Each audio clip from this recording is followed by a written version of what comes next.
مسلمانوں کے ہاں یہ جو نظریہ پایا جاتا ہے کہ انہوں نے پوری دنیا پہ حکومت کرنی ہے اور باقی تمام قوموں کو ان کو جزیہ دے کے رہنا پڑے گا، یہ جو ایک غلط فہمی ہے مسلمانوں میں، یہ کیسے پیدا ہوئی ہے؟ انگریز جب آیا ہے تو یہاں پر خلافت ہماری ٹوٹ گئی تھی، آپ لوگوں کو ہسٹری پتہ ہی ہوگی۔ خلافت ٹوٹنے کے بعد جو انگریزوں کا تصور تھا وہ نیشنلزم کا تھا، اور نیشن کا مطلب یہ تھا کہ علاقہ، لینگویج اور تہذیب وغیرہ یہ آپ کو قوم بناتی ہیں۔ تو اب اس نے مسلمانوں کے اندر کئی قومیں بنا دیا۔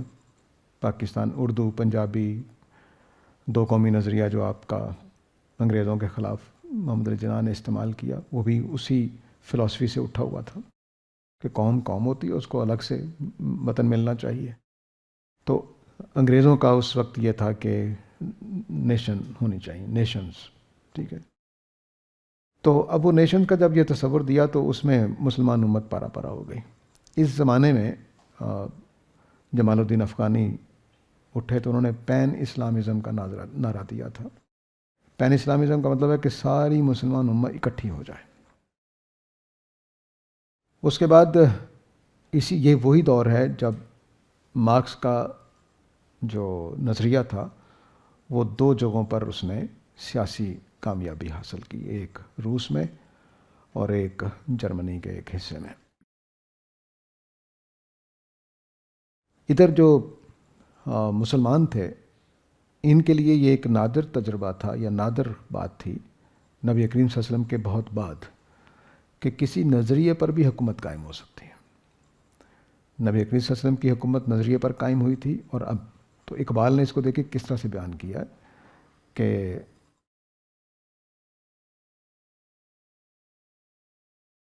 پیغمبر نیز ولے کتاب در دارد کتیر، پتہ نہیں اس طرح کا، کہ وہ پیغمبر تو نہیں تھا لیکن کتاب رکھتا تھا۔ وجہ کیا ہے؟ وجہ یہ ہے کہ کسی بھی فلسفی کو یہ مقدر نصیب نہیں ہوا کہ اس کے فالورز حکومت قائم کریں، پوری ایک قوم امت کی طرح بن جائے۔ تو یہ کام مارکس کے ہاں ہوا لینن کے ذریعے سے، اور جب یہ ہوا تو مسلمانوں کے اندر بھی یہ تصورات ابھرے کہ ہمیں بھی تو پین اسلامزم، اس کے بعد طاغوت کا تصور ایک معنی اختیار کر گیا کہ یہ جو انگریز ہیں یہ طاغوت ہیں، ان سے بچ کے رہو، یہ کرو۔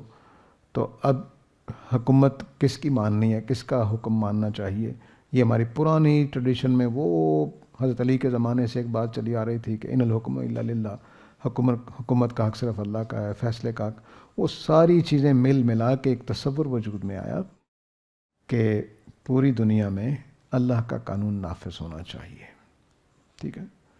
کسی کو حق حاصل نہیں ہے، کسی طاغوت کو یہ حق نہیں ہے کہ وہ غیر اللہ کا قانون نافذ کرے۔